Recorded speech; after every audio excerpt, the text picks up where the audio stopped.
6 ans après la prise de pouvoir de Félix Tshisekedi, donc la passation pacifique, à l'époque on avait dit civilisé du pouvoir. C'est le terme qu'on a utilisé ce jour-là. Qu'est-ce que vous en pensez? Merci beaucoup, Madame Judith. Je me sens très très mal à l'aise de parler de cette question ici maintenant là parce que quand j'entends mon co-débatteur ici présent, tout ce qu'il est en train de dire, je me pose finalement la question, est-ce que c'est Eli Tchamounani que je connais qui est en train de parler ici? Est-ce que c'est un autre Eli Tchamounani, un revenant de Eli Tchamounani? Mais j'ai du mal à me contenir. Et c'est là que je veux vraiment parler, aborder ces points avec trop de chagrin, tout en adressant d'abord mes condoléances les plus vraiment sincères à la famille biologique du général-major Peter Chirimwami qui a péri hier à Goma dans des conditions que nous n'espérons pas connaître parce que nous ne les connaîtrons jamais. Nous allons nous rappeler comment Mamadou Ndala est décédé dans notre pays et tous les autres qui sont décédés, des vaillants combattants. Nous n'avons jamais su dans quelles conditions ils étaient décédés. Et c'est dans ce sens que je pense aussi que nous ne saurons pas dans quelles conditions le général-major est décédé. J'adresse tout de même aussi mes condoléances à tous ceux qui sont ses amis, tous ceux qui étaient proches de lui, pas même à la République, parce que, en tout cas, j'ai du mal à dire que la République a perdu, sinon il y a vraiment de quoi se poser beaucoup de questions qui sont derrière ces décès de ces messieurs. Sinon, les M23, selon certaines indiscrétions, disent qu'ils n'ont jamais abattu. Ils l'ont jamais abattu, alors on a du mal vraiment à préciser, et c'est pourquoi je suis en train de pleurer intérieurement. Mais avant que je n'aborde cette question ici, Madame Judith, permettez-moi de demander vraiment à la population de bien vouloir nous suivre et de bien nous juger. Eli Tchamounani, aujourd'hui, est bien assis dans les bureaux du DFPI. Il est en train de manger au dos de l'Union sacrée aujourd'hui. Il est bien rassasié, il est bien véhiculé. Il fait étudier ses enfants dans des classes, dans des écoles de luxe au niveau de Bukavu. Et aujourd'hui, il peut se permettre de cracher sur... il peut commencer par cracher sur les souffrances ou des Congolais qui sont en train de souffrir, qui sont meurtris aujourd'hui parce que tout simplement, lui, il est à l'aise là où il est. Et aujourd'hui, il peut penser que nous allons laisser passer de telles choses. Moi, je pense que ça, c'est une moquerie, monsieur Eli. Et je pense que vous devez arrêter de parler tel que vous voulez sur ce plateau ici. Votre populisme de l'union sacrée, c'est ce que vous continuez toujours. Aujourd'hui, vous êtes en train d'amener les gens à penser que tout est rose. Lorsque vous évoquez la question de la gratuité, la question de la gratuité de la maternité, la question de la gratuité de l'enseignement, je pense que vous avez tort, cher Eli, lorsque vous pensez que ces histoires ont réussi. Je vous informe que ma femme, à moins d'1 mois, il venait de quitter la maternité. Je vous dis, j'ai payé la maternité. Ma femme, à moi, Inès Nyota, j'ai payé la maternité. Alors, il faut déjà définir, il faut peut-être que les corps médicaux nous définissent c'est quoi la maternité. Est-ce que c'est le jour que la femme accouche ou bien c'est tous ces processus-là qui précèdent l'accouchement? Alors, il faut peut-être un peu plus d'explications par rapport à ça. Oui, mais je ne suis pas du domaine sanitaire, mais je pense que la maternité, c'est un processus. Mais nous, ce que nous voyons, c'est directement le jour qu'elle a mise au monde parce que c'est ce qui est facturé. Je sais que les consultations prénatales sont des fois gratuites, sauf certaines petites fiches qu'on achète à moins d'$1, je pense. Mais les consultations prénatales sont gratuites. Mais lorsque vous souffrez, peu importe, j'ai payé la maternité de ma femme. Ma petite soeur qui est sage-femme nous dit, elle travaille au village, que depuis que cette histoire est apparue, les infirmiers n'ont plus de salaire. Les infirmiers ne touchent plus. Les infirmiers ne sont pas payés par l'État Et au même moment, l'État vient imposer la gratuité de la maternité dans les structures médicales, ce qui fait que les recettes ont baissé lamentablement. Là où elle avait difficilement $50, elle a aujourd'hui difficilement $15. Dites-moi, cher Elie, quel genre de gratuité l'on peut annoncer? La gratuité de l'enseignement aujourd'hui. Comment vous pouvez vous frotter les mains que cette gratuité, elle existe quand dans votre village, à Mugogo, les enfants aujourd'hui finissent l'école primaire sans savoir écrire leur nom? Parce que tout simplement les enseignants sont démotivés, les enseignants viennent en classe et se posent finalement la question, qu'est-ce qu'il va dire? Il n'a pas mangé hier. Quand on lui envoie 230 000 francs la fin du mois, c'est là qu'il finalement qu'il touche aussi pour payer pour ses enfants qui sont à l'école secondaire, pour les soins médicaux. Il a déjà emprunté. Moi je voudrais savoir, est-ce qu'Elie peut vivre du 1er au 30 du mois de 230 000 francs? Je n'ai pas besoin d'une réponse. Et la gratuité où les enfants se retrouvent dans des classes assis à même le sol. La gratuité où les enfants se retrouvent en train de passer des journées pour des historiettes, tout simplement. Moi, je pense que nous devons éviter de tromper les gens. Nous devons éviter de tromper les gens. Ça, c'est par rapport à la gratuité. Lorsque vous dites qu'aujourd'hui, l'économie, sur le plan économique, ça marche déjà parce qu'il y a des carreaux et ainsi de suite. Moi, je voudrais savoir sur base de quelle indication, de quel indicateur on peut évaluer que le pouvoir d'achat d'un peuple a évolué. Est-ce que c'est sur base de la classe nantie ou c'est sur base de la classe basse? Pas même, parce qu'en RDC, nous devons nous dire que c'est une vérité. La classe moyenne, madame la journaliste, n'existe plus. Aujourd'hui, on sait qu'il y a celui qui a de l'argent et celui qui n'a pas d'argent. La classe moyenne n'existe plus. Donc, selon vous, il n'y a aucune avancée depuis... Sur ce plan-là, en tout cas, moi, je n'ai même pas encore abordé votre question. Là, je suis encore en train d'éclairer les auditeurs sur les malversations ou toutes les bêtises qui nous ont été communiquées ici sur ce plateau ici. Donc, moi, je voudrais que M. Elie nous précise sur base de quelle classe on peut évaluer que le pouvoir d'achat d'un peuple a évolué. Est-ce que c'est sur base des nantis ou c'est sur base des pauvres? Parce que nous devons dire certaines vérités. Pour qu'on nous dise que les 16 milliards de dollars ont travaillé, il faut que la basse classe, la classe, comment on l'appelle, les prolétaires, il faut qu'ils arrivent aussi à justifier et dire non, finalement nous sentons quelque chose. Mais au fur et à mesure que cette basse classe ne voit absolument rien, nous allons nous dire que rien ne va au niveau du pays. Il a parlé ici des usines. Des usines, c'est pas il y en a à Kinshasa, mais qui sont les actionnaires dans ces usines? Est-ce que ce sont des Congolais? Parce que finalement, ici, vous allez nous tromper. Les Indiens, ils sont ici partout. Les Libanais, ils sont partout en RDC aujourd'hui. Mais comment est-ce que ces Libanais payent les gens qui travaillent pour eux, les travailleurs?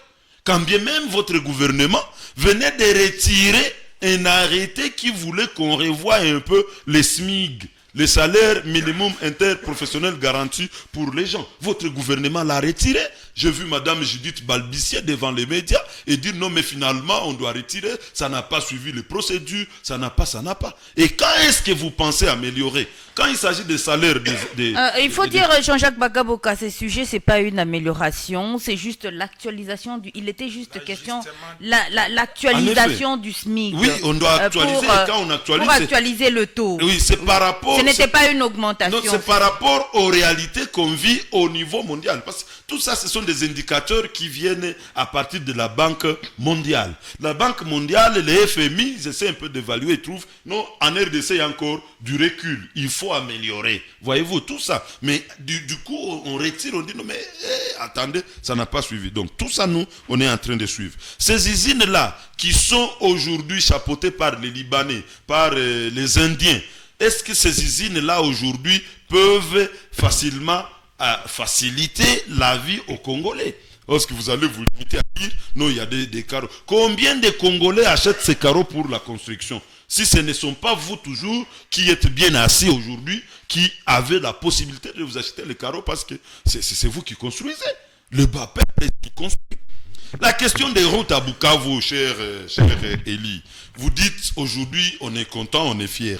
On nous a amené, on a dit on va faire les routes en pavé. La Banque mondiale nous donne des crédits que nous allons payer. Je vais vous rappeler que la dette publique... $1 million pour la construction de ces pavés. Effectivement, 1 million, tout simplement. Mais je vais rappeler ici que la dette que nous avons déjà, la dette publique en RDC, est déjà à plus de 10 millions de dollars. Plus de 10 millions de dollars, c'est la dette au public aujourd'hui. Et nous pensons que c'est en train de grimper. Tout simplement parce que... Pas 10 millions, Jean-Jacques. Nous sommes dans les milliards. Je pense que ça doit être 10 milliards. Voilà. Je me rappelle bien. Après plus que la RDC ait atteint l'initiative PPTE. En effet. Donc aujourd'hui, on est à 10 milliards de dettes, plus de 10 milliards de dettes publiques. Moi, j'ai dit, finalement, cher Eli, comment est-ce que vous pouvez être en train de dire aux gens merci parce que la Banque mondiale est venue construire, merci parce que tel partenaire. Les partenaires ne viennent pas gratuitement, ça nous devons vous le rappeler. La RDC, c'est un pays qui a beaucoup d'argent. Récemment, on dit, on attrape des Chinois avec plus de 10 lingots d'or. Les lingots d'or. Moi, je voudrais ici savoir, 1 kilo d'or, c'est combien d'argent? C'est 900 000 $ sur le marché international. Quand on vous attrape avec un lingot, c'est combien de kilos? Je ne sais même pas. On est à 80 000 $ à peu près, hein, le kilo. Madame Judith, comprenez que tout ce que je suis en train de dire ici, je ne parle pas au hasard. Donc, nous devons nous dire c'est une vérité. Lorsqu'on dit on attrape quelqu'un avec 10 lingots d'or, qui ne fût que de Walungu, ne fût que de Walungu. Walungu qui n'est qu'une goutte d'eau dans l'océan.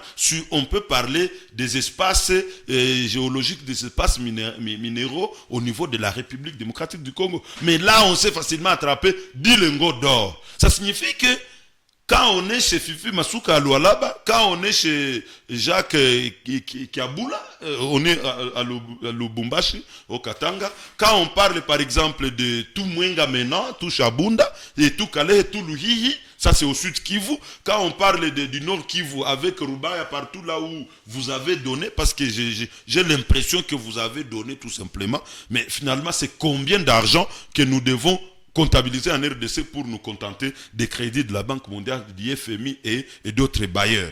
Donc, moi je voudrais rassurer aux gens ici que la qualité de ces routes-là, des pavés que nous avons, ce n'est pas la qualité que nous méritons quand nous essayons un peu de voir tout ce que nous produisons en RDC. Ça c'est par rapport au populisme ici, nous, balancé par M. Eli Tchamounani. Et c'est finalement comme ça que votre président, votre autorité morale, parce que c'est le président du pays, mais qui est votre autorité morale directement. Et c'est comme ça qu'il embourbe les gens dans la boue et dire aux gens et passer des messages faux à l'intention de ces gens qui n'ont pas étudié. Parce que vous profitez aussi du taux élevé de l'analphabétisme au pays pour passer des discours qui n'ont pas de sens. Et là, les gens vont vous acclamer parce que nombreux n'ont pas la capacité de réfléchir. Alors, par rapport à votre question, Madame Judith, est-ce que depuis 6 ans, le pays avance? Est-ce qu'il recule? Est-ce qu'il est statu quo? Je prends le plan social, le pouvoir d'achat de la population. Aujourd'hui, j'ai connu un président qui avait un budget de 4,5 milliards de dollars l'an. Et un autre président qui a un budget de 16 milliards l'an. On fait la comparaison. 2025, on est à 18 milliards. Hein, Jean-Jacques Bagabo. En effet, 18 et 4,5, on fait la comparaison.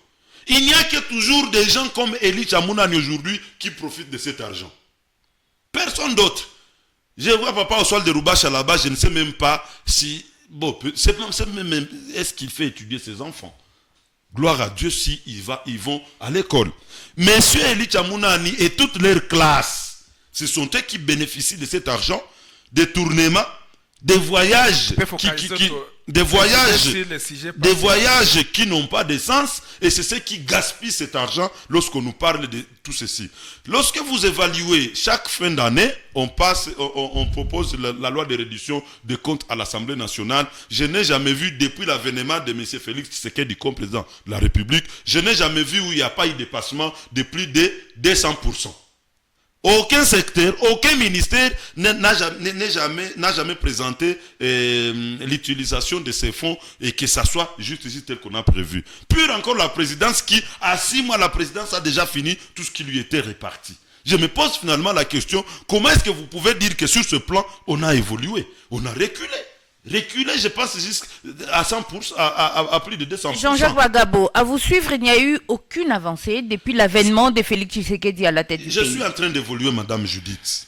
Veuillez me permettre que je conclue ce point après avoir brossé un tout petit Allez-y. C'est ce point que j'ai prévu ici. Sur le plan éducationnel, on parle de la gratuité de la maternité et de l'école primaire. Je n'y reviens plus, mais nous venons de parler de quelque chose. Les plans sur le plan économique, le taux d'échange aujourd'hui, le prix des produits de première nécessité aujourd'hui, la production locale au niveau du pays. Est-ce qu'on peut vraiment bien nous dire que sur le plan économique, il y a quelque chose qui évolue? Il y a pas longtemps... On a parlé des carreaux qui sont... Non mais madame, je dis, méfiez-vous de ces histoires de messieurs Elie Tchamounani ici. Nous tous nous faisons Kinshasa. Combien construisent à Kinshasa? À Kinshasa, il y a des bidonvilles, mon cher, qu'on ne sait pas expliquer devant les gens ici. Des bidonvilles. Même dans cette commune-là de la Gombe, on voit Lingwala, on voit l'autre, comment c'est dit, comment l'autre, ma campagne. Voyez-vous, lorsque vous voyez seulement ça par rapport sur les 24 communes de Kinshasa, comment est-ce que vous pouvez venir tromper les gens ici qu'à Kinshasa c'est désormais du bien, ainsi de suite? J'informe à la population que nous faisons tous Kinshasa. Si on dit aujourd'hui qu'il y a cette usine, l'usine c'est en faveur de ces gens qui ont de l'argent, madame Judith. Acceptons qu'il y a l'usine. Mais combien payent les carreaux là-bas? Combien ont des moyens pour aller se payer des carreaux afin de construire? C'est ça que nous devons évaluer. Acceptons qu'il y a des câbles. Aujourd'hui, on dit qu'il y a une usine de câbles. Combien ont la possibilité de se payer? Parce que les câbles sont utilisés par la SNEL. Les câbles sont utilisés par la SNEL. La SNEL, c'est une entreprise para-étatique. C'est facile que la SNEL dise, bon, ça va, on en a facilement ici. Et ça va évoluer. Donc, sur le plan économique, veuillez voir. Aujourd'hui, on se pose la question, combien coûte une mesure de farine à Bukavu? Combien coûte une mesure de haricots à Bukavu? Combien coûte, c'est pas tout ce que nous rencontrons là à Nyawera. Aujourd'hui, la maman qui vient de Kabar aussi vous dit, le taux des dollars a grimpé et moi je dois vendre au prix élevé. Donc, sur le plan infrastructure, on parle de routes. Cher Elie, il ne faut pas vous manquer du peuple sud-kivusien parce que vous avez touché le sud qui vous avez dit qu'il y a des routes. Lorsqu'on voit Ibanda, la commune sur le 3, qui profite d'un crédit de la Banque mondiale pour avoir des tronçons ou 3 tronçons en pavé. Vous ne pouvez pas vous moquer des gens en parlant de ça parce que vous avez eu du mal à expliquer comment les travaux de la construction de la route qui mène vers chez vous à Walungu, comment ces travaux évoluent. Moi, je vous informe qu'ici au lycée Ouima, ici où on est en train de penser construire un pont là-bas, les véhicules sont stationnés là-bas et les herbes vont pousser en dessous de ces véhicules. Et donc, il n'y a rien qui s'est fait. Nous devons... J'ai des photos ici. Donc, il n'y a pas de travaux. Il n'y a pas de travaux qui se font, madame Judith. Tous ces fers à béton qu'on a implantés là-bas contiennent déjà de la rouille aujourd'hui. Il n'y a rien qui s'est fait. Et il y a du mal à expliquer aux gens que rien ne s'est fait là-bas. Vous êtes passé par là quel jour? Les photos, madame Judith, nous sommes devant la télé. C'était pratiquement... Hier, j'ai dit ceci. Parce que les travaux ont été lancés. Hier, madame Judith, je vous montre les photos d'hier. Nous sommes devant la caméra ici et pas facilement les gens peuvent voir. La photo, elle est d'hier, madame. La photo de maintenant est là. S'il vous plaît, les gens vous suivent à la radio. En effet, la photo d'hier, elle est là. Donc, les véhicules sont stationnés là-bas, les machines sont stationnées ici au lycée Ouima et les herbes poussent déjà dedans. Donc, qu'on nous dise qu'on a relancé, je ne sais même pas, il n'y a absolument rien. Et donc, lorsque vous dites qu'à Bukavu, il y a déjà des routes. Allez à Kadutu, les gens de Kadutu pleurent. Allez à Bagira, les gens de Bagira pleurent. Allez à Panzi, les gens de Panzi pleurent. Il n'y a que nous à Ndendere, ça nous devons nous dire de vérité, et peut-être à Nyalukemba, où il y a eu quelques tronçons, on met en pavé. Et c'est un crédit. Hatupashe kujipigia kifua ile. Hatupashe kujipigia, parce que hatuistahili. Et nous devons nous dire c'est une vérité. Par contre, j'aurais souhaité que quand on parle de routes, infrastructures, qu'on dise Désormais, on arrive facilement à... donc, on passe par Bunyakiri, on sait facilement aller à Kisangani. On passe par Walungu, on sait facilement aller à Mwenga Shabunda jusqu'à Lubumbashi. On est, par exemple, à Bukavu, on sait facilement arriver à... En bref...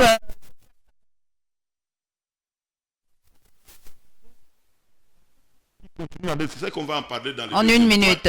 Il y a la guerre qui continue à faire des victimes tous les jours à l'est de la République démocratique du Congo. Et pourtant, sous Kabila, nous avons connu la guerre. Sous Kabila qui venait de quitter, l'unique guerre que nous avons connue, c'était la guerre d'Nkunda et la guerre du M23 au niveau du Nord Kivu. Deux guerres qui ont été vaincues. On aurait souhaité que le président entrant, comme il s'appelle diplomate, qu'il continue sur le même lancé afin que nous ayons la sécurité. Mais certaines bouches montrent que les gens qui nous font la guerre aujourd'hui les font parce qu'on n'a pas respecté les conventions prises. Pendant 14 mois, les gens sont logés à Kinshasa. Ils sont en train de parler, ils sont en train de négocier. Des vidéos existent. Et donc, madame, d'une manière générale, nous devons nous dire qu'au lieu d'avancer, nous sommes en train de reculer. Okay. Nous sommes en train de reculer et Eli Chamunani hapashe kujipimia yeye mwenyewe wakaaji wazima, wakaaji wengi. Il est 1 sur 10. Il ne doit pas se voir et dire que finalement la population est bien. Moi je me fâche. Et Eli Chamunani c'est un ami. Moi je me pose la question comment je prendrai encore la bière avec vous, mon cher. Quand vous êtes en train de tromper les gens comme ça. Non, voilà, mais il n'est pas votre ennemi, hein. Faut pas faire croire Ici, nous sommes, à la population qui vous suit. Studio, il est en train de mentir à la population. Ici, il n'est pas question d'ennemi, il est question de réfléchir sur la nation. Jusqu'à quelque part là, parce voilà. que lui, il en a, en attendant que j'ai aussi beaucoup. La mienne. Donc, d'une manière générale, nous ne devons pas dire que ça a évolué. Lorsqu'on dit, on a de bonnes idées, Tshisekedi est venu, bon, quand il dit, lançons la gratuité, tous on était contents. Mais voir comment finalement il veut la matérialiser, c'est ce qui a finalement fâché. C'était une bonne initiative. Lorsqu'on dit lançons la route, c'est pas qui quitte Bukavu jusqu'à Nyangezi. C'était une bonne initiative il y a c'est pas combien d'années, mais il faut voir cet argent est parti où on a détourné. Et c'est tout ce qui fait que finalement on n'a pas confiance en ces messieurs parce que finalement il ne veut pas réaliser ce qu'il doit faire au compte de la population. Merci beaucoup. Voilà. Alors nous allons